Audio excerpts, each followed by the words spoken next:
Асылташ хузурунунда бит кызым. Габдулла Тукай исемендәге Мөслим урта мәктәбендә эшләп килүче Асылташ балалар театрының кичкенә артистлары Радик Фәйзовның Саадакап пьесасы буенча куелган спектаклен жюри хөкеменә тәкъдим итте. Мөслимнең Габдулла Тукай исемендәге мәктәбендә дә шушындый матур гына балалар коллективы быел менә оешып киттек. Үзебезгә бик матур исем сайладык Асылташ балалар театры.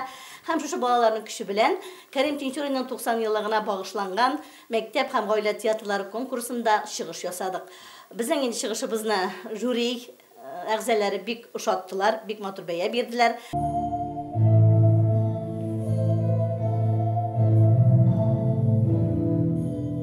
Коллектив спектакльне мәктәп укучыларына берничә тапкыр күрсәтте. Шулай итеп, яшь артистлар бәйгегә барыр алдыннан чыныгу алдылар. Зур сәхнәдә көч сынау аларга тагын да илһамланып иҗат итәргә канат куйган. Мин бу спектакльдә төп герой. Миңа бик ошады.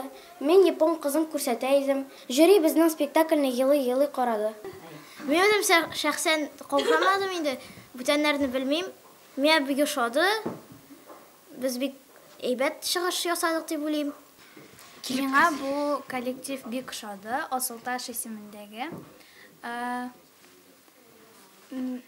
Миңа Казанга бару да ошады, спектакль кую да ошады.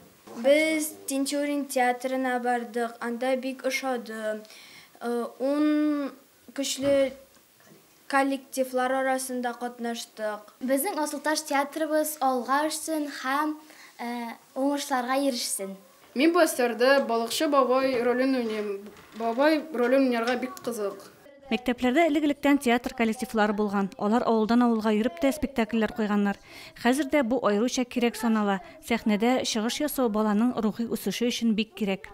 Кызым быел гына Асылташ театрына йөри башлады. Мин бик шат аның бу театрда катнашуына һәм мин аның татар телендә сөйләм теле үсәр, тагын да баер дип уйлыйм. Фестиваль 2 ноябрьдә гала-концерт белән тәмамланачак. Җиңүчеләрне Тинчурин театры шефлыкка ала. Асылташлылар бүләкләү тантанасына чакырылды. Коллективка уңышлар телибез. Гөлназ Җәлилова, Динар Нуртдинов, Мөслим телевидениесе.